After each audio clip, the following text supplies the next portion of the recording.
주일 예배 가운데 함께 하신 모든 분들에게 하나님의 놀라신 은혜와 사랑이 넘쳐나기를 예수님의 이름으로 간절히 축복합니다. 여러분, 저는 오늘 이 말씀을 준비하면서요, 제 마음이 너무나도 두렵고 떨렸습니다. 그럼 오늘 설계 제목을 보실까요? 진실한 사도 대 거짓 사도. 나는 진짜 하나님의 거룩한 사도인가? 이제는 사도는 없지만 하나님의 거룩한 목회자인가? 아니면 거짓 목회자인가? 참 두렵고 떨리는 마음으로 섰습니다. 그리고 엄청 부담스러웠습니다. 여러분, 이 부담이 저와 여러분의 거룩한 부담이 되기를 간절히 축복합니다. 여러분, 잘못된 것들이 있다면 깨닫게 하시는 하나님의 은혜의 역사, 그래요 고치고 회개하시고 세워주시는 하나님의 은혜의 반열에 설 수 있는 저와 여러분의 귀한 시간이 지금 이 시간이 되시기를 간절히 소망합니다. 여러분, 오늘 여러분들에게 하나의 질문으로 좀 시작하려고 합니다. 한번 띄워봐 주시겠습니까? 여러분, 두 가방 중에 어떤 것이 진품일까요? 한번 보세요. 저는 잘 몰라요. 저는 루이비통을 사본 적도 없고 가짜도 사본 적도 없고 그래서 잘 모르겠어요. 여러분, 어떤 게 진품일까요?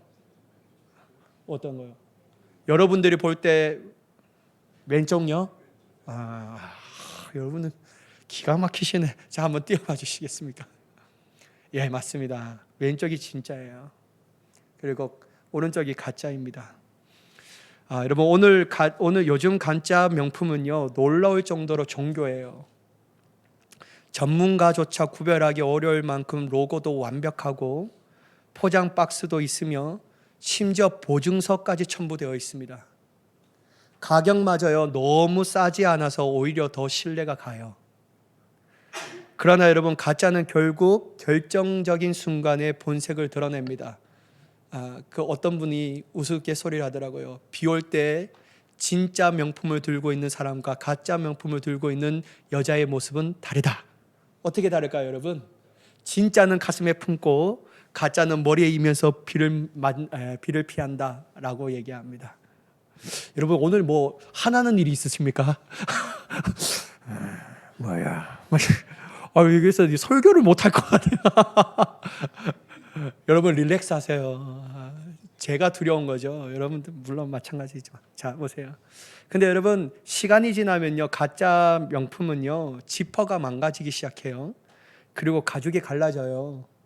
무엇보다도 여러분, 정품 매장에서는 AS를 받을 수 있어요, 없어요? 받을 수 없어요. 겉모습은 똑같아 보여도 정품이 아니기 때문에 끝까지 책임져 주지 않습니다. 제가 오늘 왜 이 말씀을 드리냐면요, 오늘날 많은 이들이요, 교회가 심각한 위기에 처했다라고 말합니다. 한국 교회도 예외가 아니에요. 저도 여기에 동의해요. 이미 서구 교회는요, 위기를 넘어 쇠퇴와 몰락의 길에 들어선 지 오래입니다. 교회가 팔려서 술집이 되고, 교회가 팔려서 모스크가 되고, 우리나라의 선교사를 파송했던 교회가 문을 닫고, 여러분, 이거 서구 교회는 이미 이루어진 일들이에요. 그렇다면 여러분, 왜 교회는 이처럼 위기에 처해 있을까? 그 근본적 이유를 좀 보자라는 거예요. 여러분, 교회가 위기에 처한 것이 프로그램이 부족할까요? 아니면 제자 훈련이 없어서 그런 걸까요? 아니면 재정이 약해서일까요? 아니면 헌신자들이 적어서 그런 것일까요? 물론 여러분, 전문가들이 다양한 원인을 대해서 얘기합니다. 그러나 제가 생각할 때는 진짜 문제는 다른 곳에 있다고 생각해요. 그게 뭐냐면요, 교회는 프로그램이 없어서, 재정이 부족해서, 헌신자가 없어서 절대로 무너지지 않습니다. 교회가 무너지는 진짜 이유는요, 교회 안에 예수의 이름을 쓰고 있지만, 복음을 말하지만 정품이 아닌 다른 복음, 다른 예수, 다른 고집 목회자가 있기 때문이에요. 그러므로 오늘 우리는요, 이 말씀을 통해 복음처럼 보이지만 복음이 아닌 것을 분별할 수 있는 영적 분별력이 우리에게 있어야 할 줄 믿습니다. 그리고 하나님이 아닌 사람을 따라가는 어리석음에 빠지지 말아야 합니다. 그걸 함께 좀 나누자라는 거예요. 자, 1절. 본문 1절의 말씀인데 함께 읽어보도록 할게요. 시작. 원하건대 너희는 나의 좀 어리석은 것을 용납하라. 청하건대 나를 용납하라. 여러분, 사도 바울은 고린도 교회들에게 무엇을 용납하라고 얘기합니까? 나의 어리석은 것을 용납하라는 거예요. 여러분, 사도 바울이 진짜 어리석은 것을 용납하고 이해하라는 말이 아니에요. 여기서 어리석은 무엇과 동의어냐면요, 자기 자랑과 동의어예요. 내가 이제부터 자기 자랑을 좀 할 건데 너희가 용납해서 들어라 라는 거예요. 왜냐하면 여러분, 당시의 헬라 문화에서는요, 자기를 가시하는 미덕이 있어요. 자기를 낮추는 게 미덕이 아니에요. 자기를 가시하는 게 미덕이에요. 또한 여러분, 고린도 교회는요, 수사학적으로 화려하고 말을 잘하는 지도자를 선호했습니다. 근데 여러분, 사도 바울은요, 편지, 글은 너무 잘 써요. 그리고 너무 똑똑한 사람이에요. 근데 좀 말에는 좀 어눌했던 것 같아요. 오늘 본문의 말씀을 보면요, 좀 그런 것이 보여요. 그러니까 여러분, 고린도 교회 안에서 얼마나 사도 바울에 대하여 좀 무시하는 사람들이 있었겠습니까? 그러나 여러분, 어쩌보면 사도 바울은요, 일관돼요. 뭐냐면 자기를 높이는 것을 극하게 경계합니다. 자기를 극도로 높이는 것을 경계했던 사람이에요. 그래서 여러분, 성경의 고린도전서 15장 9절은 이렇게 말씀하시거든요. 한번 같이 읽어보도록 하겠습니다. 시작. 나는 사도 중에 가장 작은 자라. 나는 하나님의 교회를 박해하였으므로 사도라 칭함 받기를 감당하지 못할 자니라. 여러분, 사도 바울은 수많은 사역을 감당하였지만 자기는 사도 중에 뭐라고 얘기합니까? 가장 작은 자라라고 얘기해요. 어쩌보면요, 사도 바울이 감당했던 사역의 크기와 다른 사도들이 감당했던 사역의 크기는요, 전혀 달라요. 비교되지 않도록 사도 바울이 했던 사역의 크기가 훨씬 더 위대합니다. 근데 여러분, 사도 바울은 자기를 얘기할 때 뭐라고요? 나는 가장 작은 사도야. 그리고 어떠보면 내가 했던 일들을 생각해 보면 사도라 칭함을 받기도 가분해 라고 말할 정도로 모든 영광을 하나님께로 돌렸던 사람입니다. 자기를 높이는 게 가장 싫어했던 사람이에요. 또한 여러분, 고린도후서 12장 9절의 말씀을 보시면요, 제가 한번 읽어볼게요. 나에게 이르시기를 내 은혜가 내게 족하도다. 이는 내 능력이 약한 데서 온전하여 짐이라 하신지라. 그러므로 도리어 크게 기뻐함으로 나의 여러 약한 것들에 대하여 자랑하리니 이는 그리스도의 능력이 내게 머물게 하려 함이라. 여러분, 사도 바울은 자신의 연약함을 숨겨요? 안 숨겨요? 안 숨겨요. 내가 요거 나눌 수 있는 연약함은 내가 좀 드러내고 아닌 건 좀 숨겨야지, 이런 마음도 없어요. 왜냐하면 사도 바울이요, 고린도 후서 12장 9절에 나의 여러 약한 것들에 대하여 자랑한다고 말해요.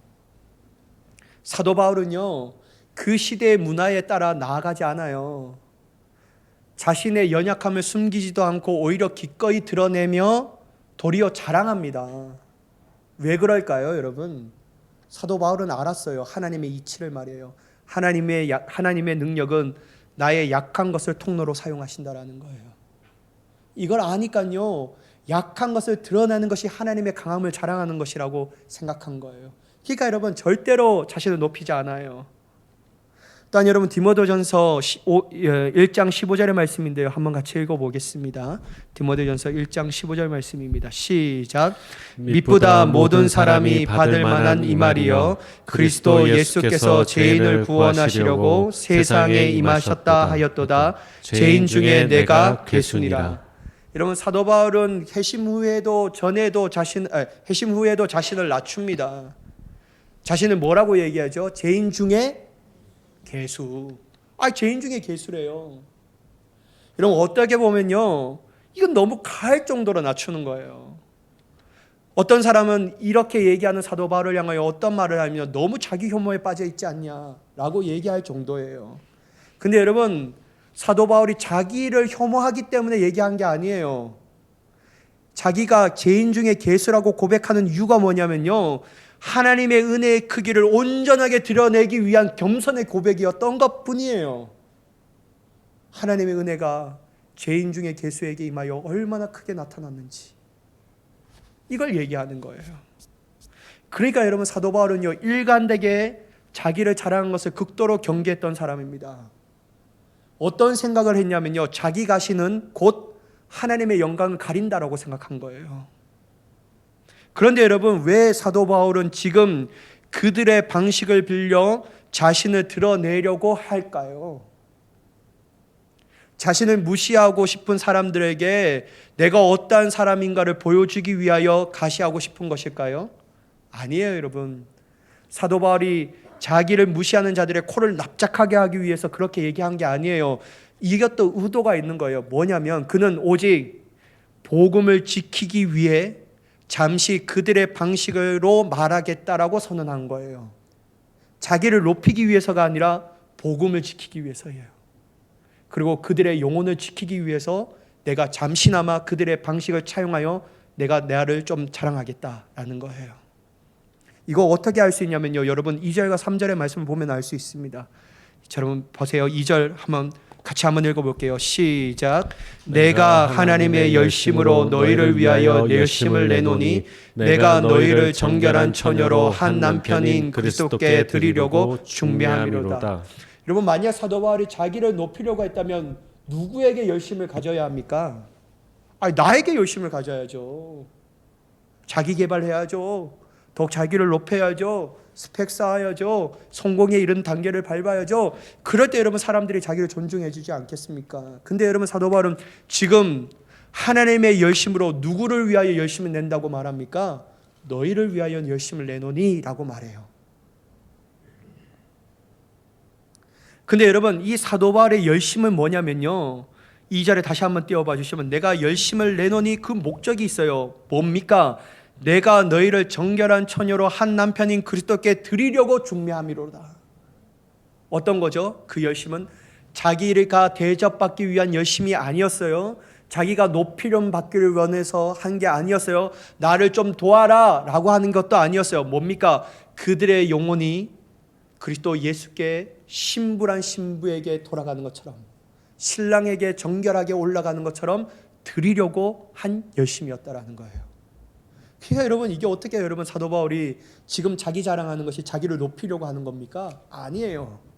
일단 여러분 3절에 보시면요, 그러나 나는 뱀이 그 관계로 악한 하와를 미혹한 것 같이 너희 마음이 그리스도를 향하는 진실함과 깨끗함에서 떠나 부패할까 두려워하노라. 여러분 자기를 높이는 사람이요, 자기를 가시하고 싶은 사람이 이 사람이 그리스도에게 떠나는 게 뭐가 대수예요? 여러분 한번 생각해 보세요. 사도 바울이 그 목적으로 지금 자기를 가시하려고 한다면 이 사람이 그리스도에게 떠나든지 교회를 안 나오든지 뭐 세상에 나아가는지 그게 무슨 상관이에요? 남아있는 사람이 더욱더 나를 바라보면 되는데. 그러니까 여러분 사도 바울이 지금 자기 가시하는 게 자기를 위함이 아니고 오로지 복음을 지키기 위하여, 그들의 영혼을 지키기 위하여 하고 있다는 것을 알 수 있는 거예요. 그가 두려운 게 있는데 뭐가 두려웠냐면요, 그들이 그리스도 예수를 떠날까 봐 두려워한 거예요. 사랑하는 여러분, 거룩한 목자는요 이처럼 자신을 높이지 않습니다. 진실한 목회자는요 자신을 높이지 않아요. 자신을 가시하지 않습니다. 자신을 따르지 않는다고 속상해하거나 두려워하지 않아요. 그것을 위하여 열심을 내지 않습니다. 거룩한 목자는요 어떻게든지 모든 성도가 순결한 신부로 신랑 되신 그리스도와 절대로 연합하기를 원하는 그 열심만이 있다라는 거예요. 그리고 친밀한 교제를 갖기 위하여 그분을 위해 헌신하도록 열심을 내길 뿐이에요. 바울에게 두려움과 염려가 있었던 것은 단 하나, 그들이 하나님을 떠나 신랑 되신 예수 그리스도를 떠나는 것 때문에 염려하는 거예요. 그러나 여러분 거짓 목자는 전혀 다릅니다. 하나님을 드러내고 복음을 드러내기보다 누구를 드러내는 걸 좋아할까요? 자기를 드러내는 것. 하나님의 영광, 복음의 영광, 교회의 영광을 보다 자신의 영광을 나타내기 위한 열심을 가지고 하는 거예요. 여러분 이제부터 하시는 말 오해하지 말고 들으시기 바랍니다. 그리고 저는 두렵고 떨림으로 얘기합니다. 저도 완전한 사람 아니에요. 불완전하고 여전히 개인 중에 죄수입니다. 그러니까 여러분, 니는 뭐 완벽하냐 이런 마음으로 들으면 안 됩니다. 제가 지금부터 아주 민감한 얘기를 좀 할게요. 자, 첫 번째, 어떤 목회자는요, 목회자의 성직을 나타내는 가운을 입어요. 근데 여러분, 그 가운을 자세히 보면요, 양쪽 팔에 3가지의 줄이 있어요. 3줄이 있어요. 여러분, 이거 뭘 나타내는 줄 아세요? 박사학위를 나타냅니다. 2개는 석사예요. 하나는 학사예요. 3개는 박사를 내게 나타내는 거예요. 그래서 여러분, 어떤 대학교의 졸업식을 보면요, 박사 졸업식을 보면요, 다 박사 가운을 입어요. 그게 뭐냐면, 어떤 것을 박사 가운을 나타내냐면요, 3개의 줄이 있는 게 박사 가운이에요. 근데 여러분, 한번 보세요. 하나님의 거룩한 성직을 나타내는 가운을 입는데 박사학위 3개의 줄을 나타내는 게 무슨 의도냐라는 거예요. 저는 이거 보면요, 화가 나요. 자기 잘 배웠다는 거 가시하는 겁니까? 그럼 왜 거기다 하나님의 거룩한 성직에 임하는데 왜 그 3줄을 왜 새기는 거예요? 여러분, 하나님의 거룩한 성직은 하나님의 영광을 위하여 입혀주신 옷인 줄 믿으시기 바랍니다. 그건 주님의 영광을 돌리고 입힌 거예요. 그래서 여러분, 그 옷을 입을 때마다 내가 하나님 앞에 택감을 받은 성직자이다라는 생각을 가지는 거예요. 그게 내가 가시하기 위한 옷이 아니라는 거예요. 근데 여러분, 어떤 사람들은 자기의 지식을 가시게 하기 위하여 이 3가지의 줄을 새기면서 입어요. 전혀 성직과 관련 없는 가운에 말이에요. 이거 자기 높이는 겁니다. 2번째, 여러분, 제자 훈련을 시키는 거 중요합니다. 근데 여러분, 정말 안타까운 일이 있어요. 제자 훈련을 시키면서 예수 그리스도의 제자로 세우기보다 자신의 제자로 세우기를 원하는 사람들이 많다라는 거예요. 직분을 줄 때도 편안한 목회를 위하여 자기 말을 잘 듣고 무조건 순종하는 사람들을 세웁니다. 여러분, 이러한 교회가 아무리 몇천 명, 몇만 명이 모이고 위대한 건물이 있고 한 주일에 엄청난 재정을 거친다고 할지라도 여러분, 결코 건강한 교회라고 얘기할 수 있습니까? 여러분, 결코 이 성직자가, 이 목회자가요, 건강한 목회자라고 얘기할 수 있냐라는 거예요. 근데 여러분, 오해는 하지 마세요. 그것 때문에 여러분, 선입견을 딱 내가 좋아하는 목사님 들었어요.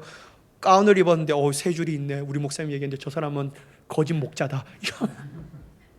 한 예로 얘기하는 거예요. 자, 여러분, 근데 여러분, 이거는 물론 목회자만 얘기하는 게 아니에요. 자, 보세요. 평신도도 마찬가지예요. 교회 안에서 영향력이 있다고 해서 자신의 사람을 만들거나 자신의 라인에 세운다면요, 아무리 뛰어난 평신도라고 할지라도 여러분, 그 평신도는 영적으로 건강하지 못한 겁니다. 뭔 라인을 세워요? 나 라인에 서봐. 그러면 장로 직분 받아. 저는 그런 교회 봤습니다.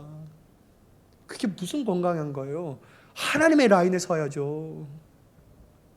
여러분, 이거 자기 가시예요. 이것도. 그러므로 여러분, 우리 모두가 하나님 앞과 사람 앞에서 자신을 낮추며 자신의 연약함을 자랑하고 오직 하나님의 위대함과 강함을 나타내며 자랑할 수 있는 간절한 은혜가 있기를 예수님의 이름으로 축복합니다. 여러분, 우리는요, 오직 예수 그리스도를 주목해야 합니다. 그분만을 위한 헌신하고 충성하는 자가 되어야 해요. 여러분, 저를 위하여 충성하고 헌신하지 마세요. 저는 뭐 아무 존재도 아닙니다. 여러분, 여러분들이 주목해야 되고 충성해야 되고 헌신해야 할 분은요, 이 교회의 머리가 되신 예수 그리스도셔요. 그분을 위하여 충성하는 거예요. 저를 위하여 충성하는 거예요. 여러분, 저는 있다가 없어지면 그냥 아무 기억도 없는 존재로 여겨져야 합니다. 그게 뭐가 중요한 거예요? 여러분, 제가 개척했습니까? 주님이 개척한 거죠. 아무것도 아니에요. 여러분, 건강한 신앙생활, 여러분이 영적 분별력을 가지며 보세요. 진짜 좋은 목회자인가? 좋은 평신도인가? 그렇지 않으면요, 여러분, 좋은 목회자를 찾고 좋은 평신도를 찾아 가야 할 줄 믿습니다. 떠나지 마세요. 좋은 목회자 될 거니까. 여러분, 자, 여러분 4절 말씀 한번 보실까요? 만일 누가 가서 우리가 전파하지 아니하는 다른 예수를 전파하거나 혹은 너희가 받지 아니하는 다른 영을 받게 하거나 혹은 너희가 받지 아니한 다른 복음을 받게 할 때는 너희가 잘 용납하는구나. 여러분, 사도 바울이요, 고린도 교회 성도들을 책망해요. 뭘 책망합니까? 여러분, 야, 너 헌금 왜 그렇게 안 하냐? 이거 책망해요? 아니에요. 너 왜 이렇게 충성하고 헌신하지 않냐? 이거 안 해요. 너 하루에 기도 몇 시간 했냐? 저는 10분에 적어도 1시간 내야지. 이거 책망하지 않아요. 여러분, 고린도 교회를 뭘 가지고 책망하냐면요, 그들이 생명의 복음을 떠나 다른 예수를 믿고 다른 영과 다른 복음을 분별하지 않고 그냥 받아들인다는 이 사실을 책망하고 있다는 거예요. 왜 분별하지 않고, 이게 진짜 예수를 얘기하는 것인가? 이게 진짜 복음을 얘기하는 것인가? 이게 진짜 다른 영이 아닌 성령을 얘기하고 있는 것인가? 이걸 분별하며 들어야 되는데 왜 그렇게 분별 없이 그렇게 무조건 받아들이냐? 라는 것에 대하여 책망하고 있다는 거예요. 여러분, 거짓 사도는요, 아예 거짓된 예수를 전하지 않습니다. 여러분, 거짓말하는 예수를 전하지 않아요. 뭐를 전하냐면요, 교묘하게 왜곡된 예수님을 전합니다. 십자가 없는 예수님을 말해요. 부활을 말하지 않는 예수님을 얘기해요. 그들은요, 예수 그리스도를 뭐라고 얘기하면요, 우리의 윤리적이고 도덕적 모범이 되신 예수 그리스도를 얘기합니다. 또한 여러분, 그들은요, 다른 영을 전하는데 그것은 회개와 거룩을 요구하지 않는 다른 영이에요. 괜찮아, 지금 살아도 괜찮아, 이 모습 이대로. 또한 여러분, 그들이 다른 복음은 은혜를 말하지만 변화가 없는 복음을 얘기합니다. 예수, 복음, 영이라는 단어를 빌리지만 그 내용은 전혀 다르다라는 거예요.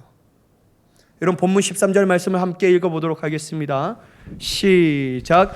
그런 사람들은 거짓 사도요 속이는 일꾼이니 자기를 그리스도의 사도로 가장하는 자들이니라.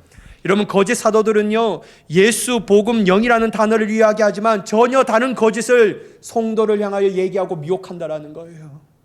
그들은 예수님을 말하지만 앞에 말한 것처럼 예수 십자가와 부활을 말하지 않습니다.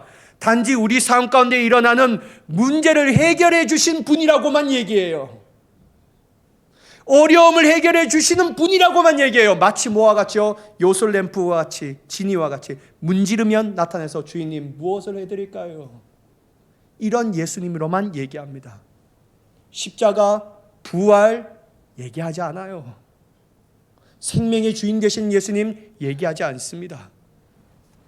우리가 죄를 자백하면 십자가에서 흘리신 보혈로 죄를 용서하시고 썩을 몸을 영광스러운 몸으로 영원한 생명의 몸으로 부활하게 하시는 분, 또한 영원한 하나님 나라에 우리를 위한 집을 예비하신 분이라고 얘기하지 않습니다. 아이, 뭐 예수님 거기까지 나갈 필요 있어? 그냥 당신 어려운 문제 있을 때 예수님 이름 불러봐, 문제를 해결해 주시는 분이야, 이렇게만 얘기해요. 또한 여러분, 성령님에 대해서도 그렇게 얘기하지 않습니다. 하나님의 거룩한 성령을 받는다라는 것을 단지 신비로운 영적 체험, 위대한 기적만으로 이해하게 만들어버립니다. 여러분, 성령이 임하신 곳에 기적이 나타나겠죠. 위대한 역사가 나타나겠죠. 영적 체험이 있겠죠. 근데 여러분, 그것은 본질이 아니라 비본질입니다. 여러분, 예수님께서 성령을 뭐라고 얘기하시죠? 여러분, 예수님이요, 내가 이제 좀 있으면 승천한데 내가 올라가는 것이 너에게 유익한 것이라. 왜냐하면 내가 올라갈 때 어떤 성령님을 너에게 보내주시겠다고 말씀하십니까? 보혜사 성령을 너에게 보내주신다고 말해요. 여러분, 요한복음 14장 16절 말씀인데요, 한번 같이 읽겠습니다. 시작. 내가 아버지께 구하겠으니 그가 또 다른 보혜사를 너희에게 주사 영원토록 너희와 함께 하리니. 여러분, 예수님이 말씀하신 보혜사 성령님은요, 기적과 역사의 성령님이 아니셔요. 보혜사예요. 여러분, 보혜사의 뜻이 뭡니까? 첫 번째, 연약한 자를 실제로 도와주시는 분이에요. 두 번째, 낙심한 자를 위로하시는 분이에요.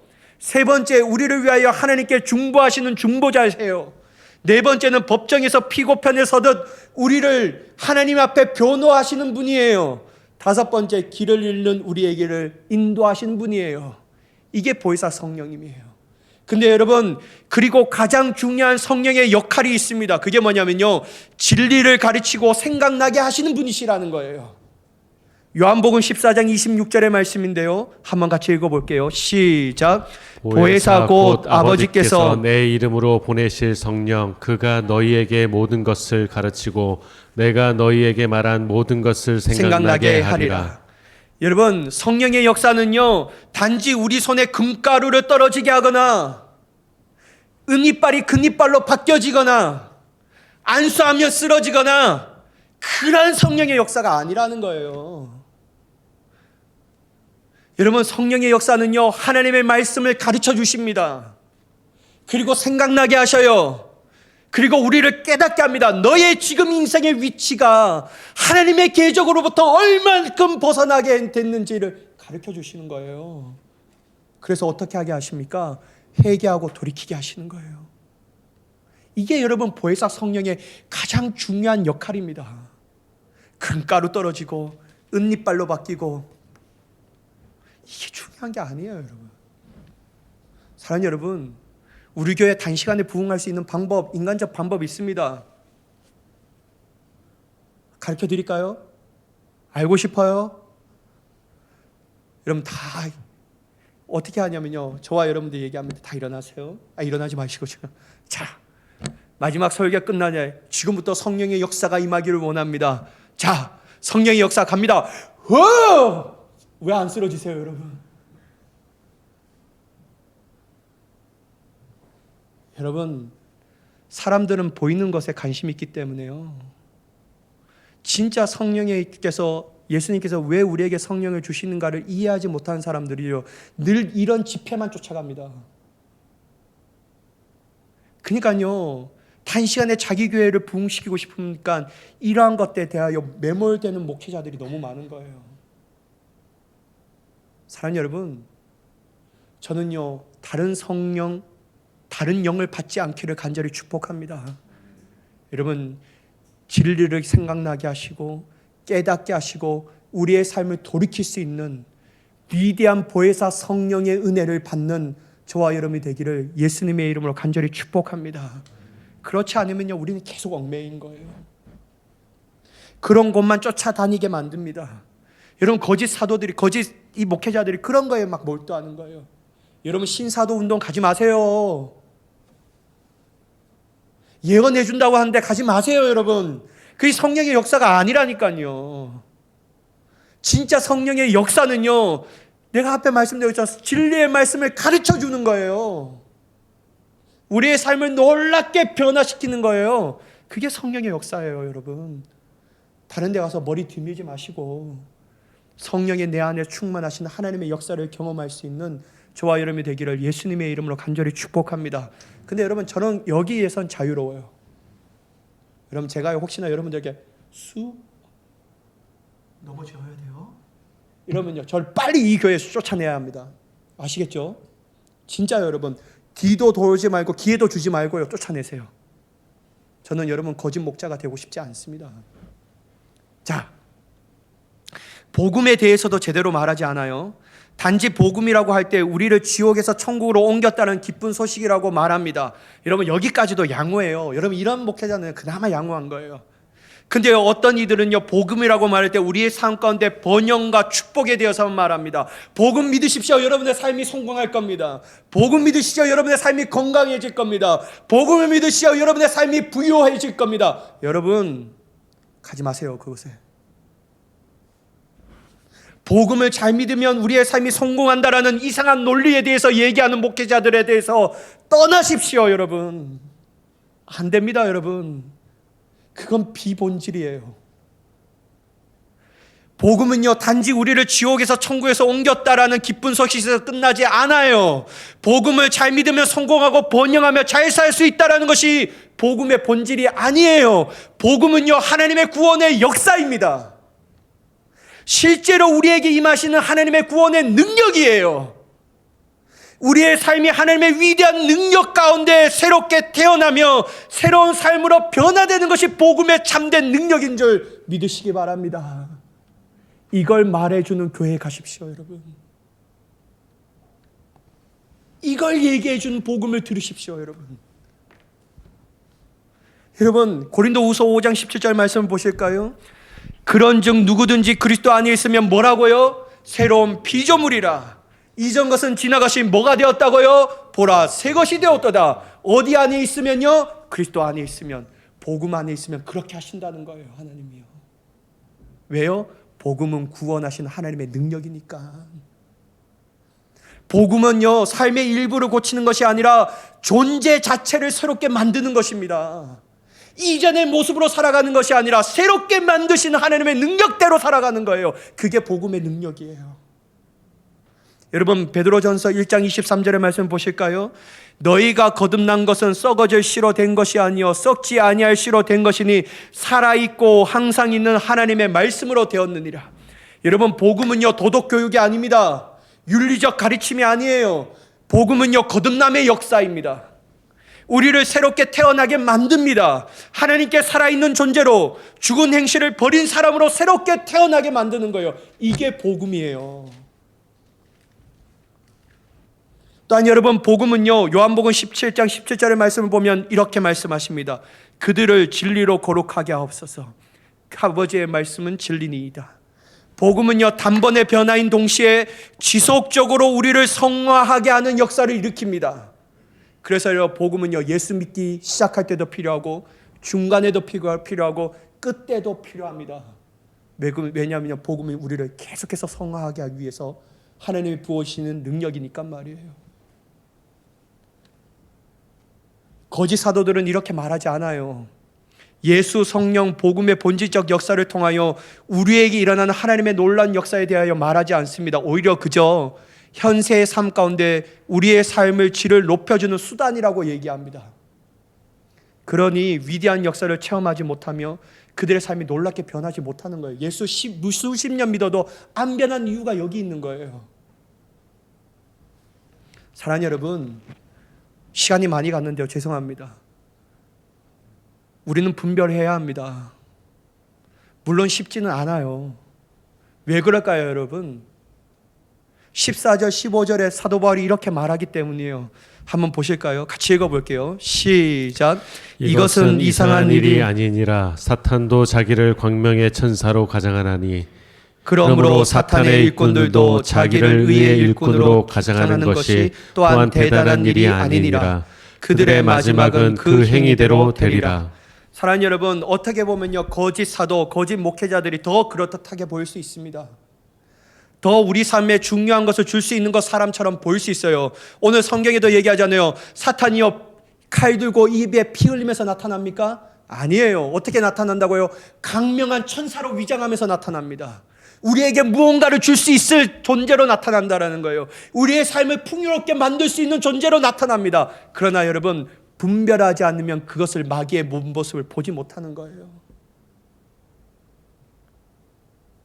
그래서 여러분, 거짓 사도와 거짓 목회자들은요 대중들에게 인기가 좋습니다. 왜 그럴까요, 여러분? 필요한 것을 얘기하니까 말이에요. 하나님의 말씀을 얘기하는 것이 아니라 필요한 것을 얘기하니까 말이에요. 그래서 많은 사람들로부터 박수와 환호를 받습니다. 존경을 받아요. 그러나 여러분, 많은 사람이 따라간다고, 많은 사람이 환호하고 박사를 준다고 해도 그것이 거룩한 목자와 거짓 목자를 구별하는 기준이 되어서는 안 됩니다. 왠지 아세요? 주님께서 분명하게 말씀하셨으니까 말이에요. 자, 여러분, 마지막인데요. 마태복음 7장 13절 14절 한번 읽어보실까요? 시작. 좁은 문으로 들어가라. 멸망으로 인도하는 문은 크고 그 길이 넓어 그리로 들어가는 자가 많고 생명으로 인도하는 문은 좁고 길이 협착하여 찾는 자가 적음이라. 여러분, 제가 이렇게 얘기하지만 저도 순식간에 하나님을 놓쳐버리면 거짓 목자로 설 수밖에 없습니다. 그래서 저는 두렵고 떨립니다. 오늘날 우리는 진품과 가품을 구별하기 어려운 시대에 살아가고 있습니다. 교회 안에서조차도 진짜 복음과 가짜 복음, 참된 목자와 거짓 목자가 공존하고 있습니다. 그러므로 우리는 분별해야 합니다. 진짜 목자는 자신을 드러내지 않고 그리스도를 드러냅니다. 자신의 영광이 아니라 하나님의 영광을 구합니다. 성도들이 자신을 따르게 하는 것이 아니라 예수 그리스도께 나아가도록 인도합니다. 진짜 복음은요, 우리를 평안하게 만드는 것이 아니라 우리를 변화시킵니다. 우리의 욕망을 채워주는 것이 아니라 우리를 새로운 피조물로 만듭니다. 현세의 성공의 약속이 아니라 영원한 생명의 선물로 주실 줄 믿습니다. 많은 사람이 가는 넓은 길이 아니라 생명으로 인도하는 좁은 길을 선택하는 것은 쉽지 않습니다. 그러나 여러분, 어렵다고 해서, 쉽지 않다고 해서 포기해야 합니까? 아니에요. 그러므로 우리는 그 길로 반드시 걸어가야 할 줄 믿습니다. 저와 여러분들 모두 영적 분별력을 가지고 오직 생명의 길을 걸어 나아가는 은혜의 복을 누리시는 저와 여러분이 되기를 예수님의 이름으로 간절히 축원합니다. 기도하겠습니다. 사랑의 하나님, 우리를 붙잡아 주시옵소서. 우리를 새롭게 하여 주시옵소서. 분별하게 하여 주시옵소서. 사람 따라가지 않게 하시고 내 뜻 따라가지 않게 하시고 오직 주님만 따라가게 하여 주시옵소서. 그렇게 역사하실 하나님을 간절히 기대하오며 예수님의 이름으로 기도드리옵나이다. 아멘.